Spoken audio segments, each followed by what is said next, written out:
তুই সিলেট আসছিস, একবারও জানাইছস আমারে? কেমনে পারলি? তুই কি মনে করছস তুই আমার না জানাইলে আমি জানতে পারবো না? কিন্তু আমার তো মনে হয় অন্য রহস্য। তাহলে সত্যিটা তোকে বলেই ফেলি।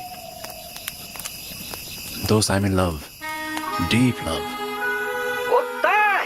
সিরিয়াসলি? হ্যাঁ। এখন আসবি? দোস্ত, কি অবস্থা? কি অবস্থা? আয় হায়, এই বন্ধুর লাগে বন্ধুর টান। তোর খালি বলতে দিনি, আমার আসতে দেরি হয় না। আব্বা, আব্বা। ইরফান মডেল, হ্যাঁ, তুমি তো দেখতে একেবারে হিরোর মতো। তুমি ওর বন্ধু হলে কিভাবে? তুমি নাকি সিলেটে অনেকদিন ধরে ঘোরাঘুরি করছো, তাহলে বন্ধুর বাসায় কেন উঠলে না? আরে আব্বাও তো এক মায়ের প্রেমে পড়ছে। শুধু ঢাকা থেকে সিলেটে এসে প্রেমে পড়েছে, আর তুই জীবনে কি করলি? আমি কি করবো? তুমি তো আমার টাকার পিছনে রাখছো, আমার কি প্রেম করার সময় দিছো? মেয়েটা ঠিকানা বলো। আঙ্কেল, দেখি দেখি দেখি।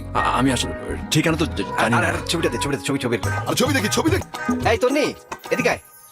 আয় আয় আয়। আমার ছোট বোন, খুব আদরের ছোট বোন তন্নি, বিয়ে করছে। এখানে দাঁড়িয়ে কথাই বলবি? ওকে খেতে টেতে দিবি না?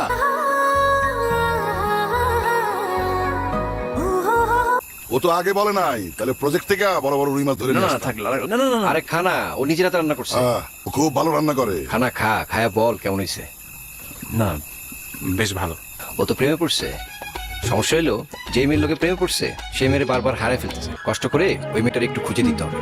হ্যাঁ, আমাদের একটা দায়িত্ব আছে না, তুই খুঁজে দে। তাহলে বাবা একটা কাজ করি, আমি না হয় ওনাকে নিয়ে কাল সকালে বের হয়ে যাই। মনে তো হতে পারে মেয়েটা আমাদের আশেপাশে আছে।